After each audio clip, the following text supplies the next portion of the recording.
Abu Dhabi जा रहे हैं एशिया कप कवर करने? नहीं, लोग हमें कह रहे हैं कि आप लोग हिम्मत है तो बॉयकॉट करके दिखाओ, मैं एशिया कप के टाइम पे भी होगा। और तूने कैसे मैच कवर कर लिया? पर मैं टीवी पे देखूंगा, मैं देखूंगा। तो अगर एशिया कप इस साल होता है, इंडिया एशिया कप जीतेगा भी। देखिए, बिकॉज निखिल, तो बहुत टाइम चाहिए। हम और आप दोनों यहां पे बैठे हैं, हम देशद्रोही कहलाए गए थे। यस, ठीक है।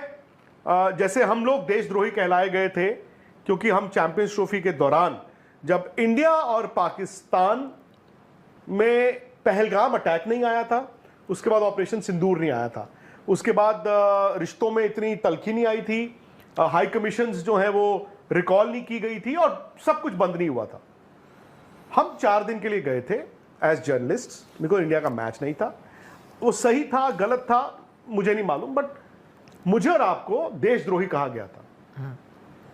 किसी ने कल बोला तू बिरयानी खा के आया था। अभी तक आते हैं मैसेजेस। नहीं, किसी ने कल बोला तू तो बिरयानी खा के आया था। मैंने कहा जो नहीं खा के आए थे उन्होंने क्या उखाड़ लिया। सो मैं एशिया कप पे आपका जानना चाहता हूं, क्या जब आपने पहली बार सुना था वर यू शॉक्ड कि एशिया कप की बात हो रही है? I was shocked. जब ये अनाउंस हुआ, फाइनल अनाउंसमेंट आ गई, Asia cup is happening, we are pleased to inform cricket has won, were you shocked? Yes, I was.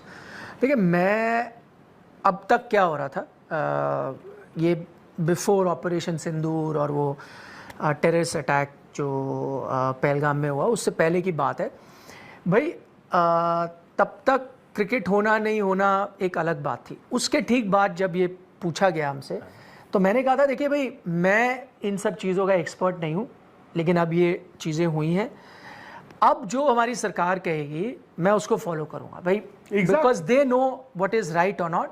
तो हमें क्या मैसेज आया? हमें मैसेज आया कि भाई पाकिस्तान के सोशल मीडिया हैंडल्स बैन हो जाएंगे, पाकिस्तान के यूट्यूब चैनल्स बैन हो जाएंगे, पाकिस्तानी आप गाने नहीं सुन सकते, उनके ड्रामा नहीं देख सकते, दलजीत दोसांझ एक्ट्रेस में काम नहीं कर सकते, WCL का मैच भी नहीं हो सकता, WCL का मैच नहीं हो सकता, आप शकरकंदी नहीं खा सकते या बिरयानी नहीं खा सकते, जो भी है ये सब हमें बताएगा। तो मैंने बोला भाई ठीक है, व्हाटएवर जो कंट्री डिसाइड करता है उनको बेहतर है, आई विल फॉलो दिस। तो मुझे पता चल गया कि anything to do with Pakistan is a no go in the shadow of terrorism. ठीक है, खत्म बात, हम अपने मुल्क, खत्म बात। मैंने उससे ना कभी मैंने किसी से सवाल पूछा ना कुछ है, जो भाई बताया गया जो मुल्क के लिए बेहतर है आप वही करोगे।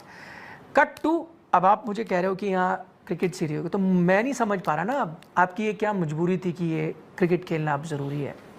क्या क्रिकेट से कुछ होता है या नहीं होता वो एक अलग डिबेट है, पर अभी तक तो आपने ये बता दिया था फिलहाल पिछले 1-2 महीने में, और मुझे समझ गया था कि भाई ये हमारा एक स्टैंड होने वाला है हर चीज़ पे, गाने पे लेके सोशल मीडिया, यूट्यूब। अब आप कहते हो क्रिकेट होगा, एशिया कप होगा, सब होगा, BCCI मान गया है, BCCI ने पुल आउट नहीं किया है, सरकार की परमिशन आ गई है, सब ने मान लिया है, और अब आप क्रिकेट खेलोगे। अगर अब ऐसा होगा तो फिर मैं आपसे सहमत हूँ।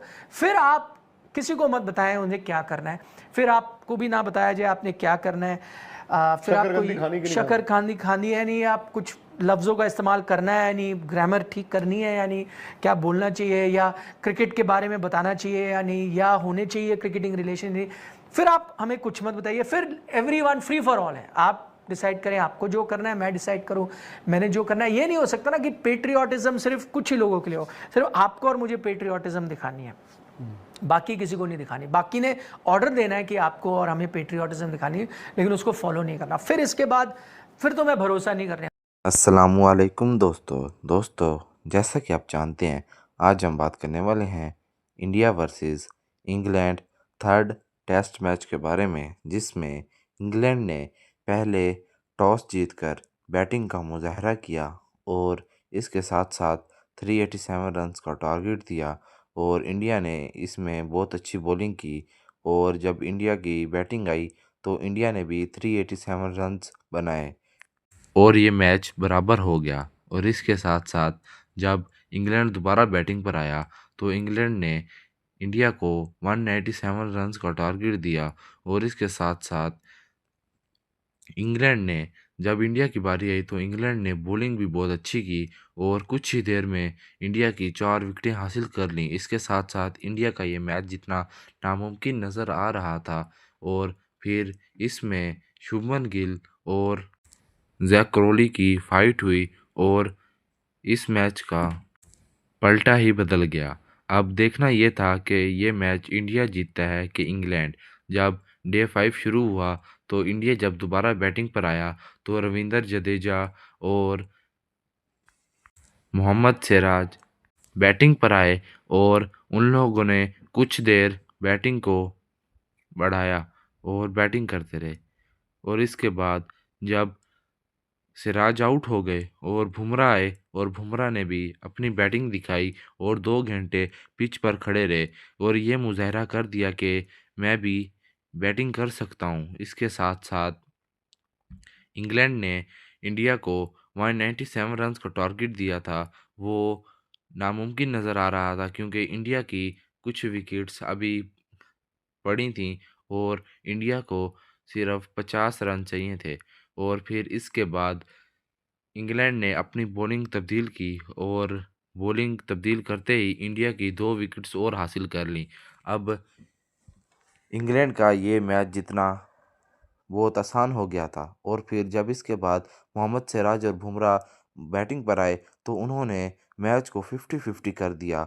और जब बुमराह आउट हुए और इसके बाद जब मोहम्मद सिराज बैटिंग कर रहे थे कि इनसे थोड़ी सी गलती हुई जिसकी वजह से ये स्टंप्स आउट हो गए